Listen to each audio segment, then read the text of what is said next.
I was 17 years old in the city of New Delhi. I had no reason to be doing it other than the fact that despair for me was no longer a moment, it was a way of life. I seemed to have everything going my way. My father was a highly placed government officer, and yet here I was, a student at the University of Delhi, apparently having everything I needed in this Indian home, and yet I had nothing in my heart that caused me to want to live.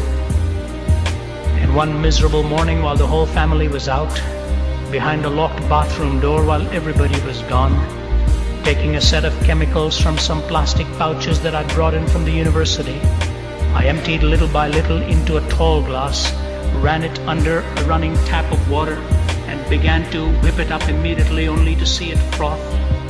And as that glass effervesced, spilling over, I gobbled it in a frantic hurry, only to find out that it was going to make me throw out every ounce of moisture within my system. And as I clung to that bathroom sink, struggling to keep my legs straight, I realized I didn't have strength to stand up anymore, and that which had become an obsession for the last day, where I wanted to end it all, now became a grisly nightmare as I was staggering, desperately trying to gain some strength to keep myself alive.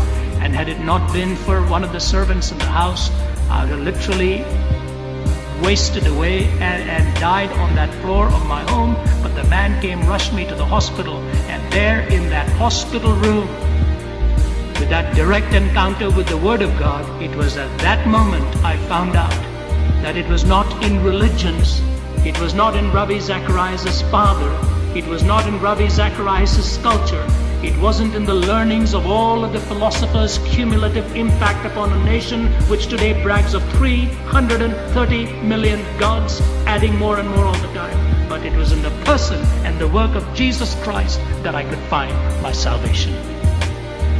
Long my imprisoned spirit lay, fast bound in sin and nature's night. Thine eye diffused the quickening ray. I woke, the dungeon flamed with light. My chains fell off, my heart was free. I rose, went forth, and followed thee. You see the sin, you see God's justice, you see the need for Jesus Christ. From children to high school students to university students to sophisticated thinkers, the fundamental question is, how can I really learn to be valuable in this world? Because romances seem to come and go, relationships seem to be broken either by sin or death, and the acceptance of God is what I think is that sturdy, unchangeable relationship where it is not so much where we receive Him, but we trust Him and He receives us. Follow me? We trust Him and He receives us.